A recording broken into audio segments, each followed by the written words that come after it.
Je serre ta parole dans mon cœur afin de ne pas pécher contre toi. Que cette parole soit cachée au fond de mon esprit pour produire le fruit qui t'est agréable.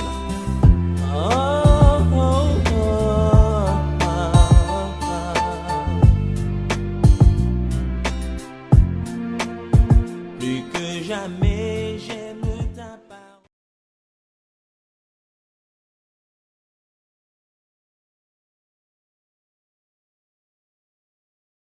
Shalom, shalom, shalom, chers amis de la Fondation La Bonne Semence. Bienvenue autour de notre thématique sur les traces bibliques de la Pâque. La question à laquelle nous voulons répondre aujourd'hui, c'est celle-ci. Existe-t-il des Pâques quotidiennes, individuelles? Est-ce qu'aujourd'hui, là, il y a des Pâques quotidiennes, individuelles? Est-ce que même avant la croix, il y en a eu? Nous voulons répondre à ça.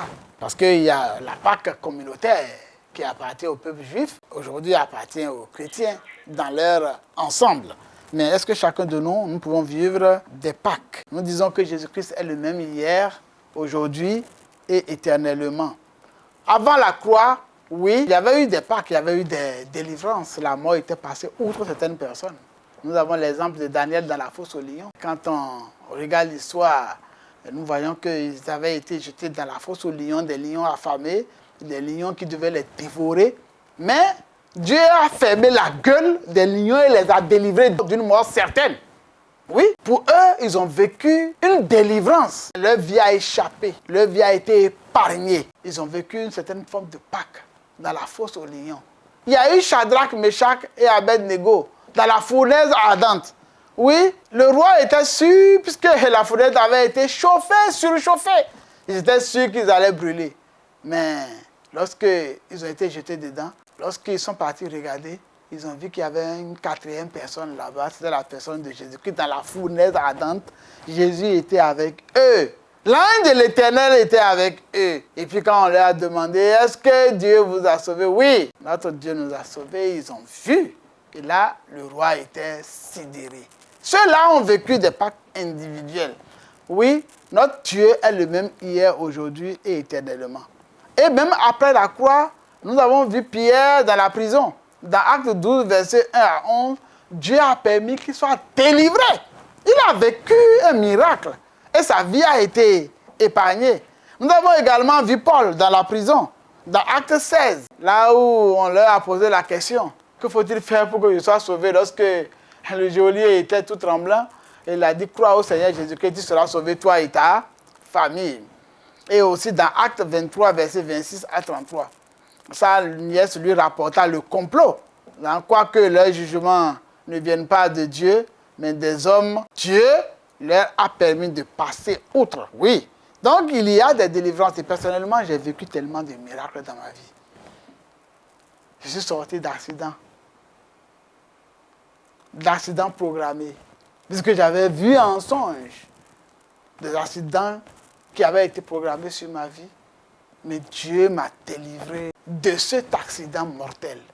Oh, c'était en 1998, le 17 mars. Un double accident sur un pont. Et j'en suis sorti indemne.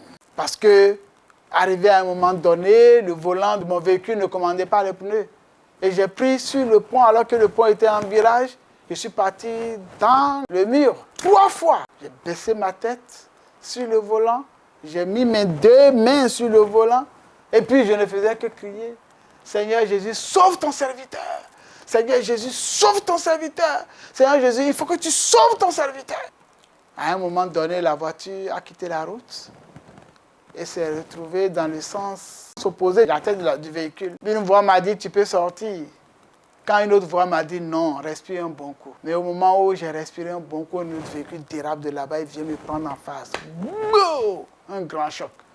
Et maintenant, la voix me dit, tu peux maintenant descendre. Si tu étais descendu, le véhicule qui a dérapé, alors que ton véhicule n'était même plus sur la route, allait venir directement sur toi. Dieu m'a délivré de cela. Les témoins, il y en a qui sont venus dire, non, il faut faire sacrifice. Fétiche que tu adores là, il est trop fort. Il faut faire sacrifice, hein? Il faut faire sacrifice. C'est pas possible. Pas. Mais ça, c'était ma délivrance. Et je lui ai dit, non, c'est mon Seigneur qui m'a délivré. Parce qu'assurément, celui que j'ai invoqué étant en situation réelle, c'est Jésus-Christ. Oui, il y a des Pâques quotidiennes individuelles que nous pouvons vivre avec la foi placée dans notre Seigneur Jésus-Christ. Avez-vous besoin de protection? Avez-vous besoin de délivrance? Face aux pièges des hommes, face aux mauvais sorts jetés par les hommes, face à ce que les méchantes personnes contre votre vie peuvent programmer, venez vous abriter sous le Seigneur Jésus-Christ. Venez porter son nom. C'est le seul nom qui délivre. C'est tout le bonheur que je vous souhaite. Et là-dessus, je voudrais vous dire Shalom.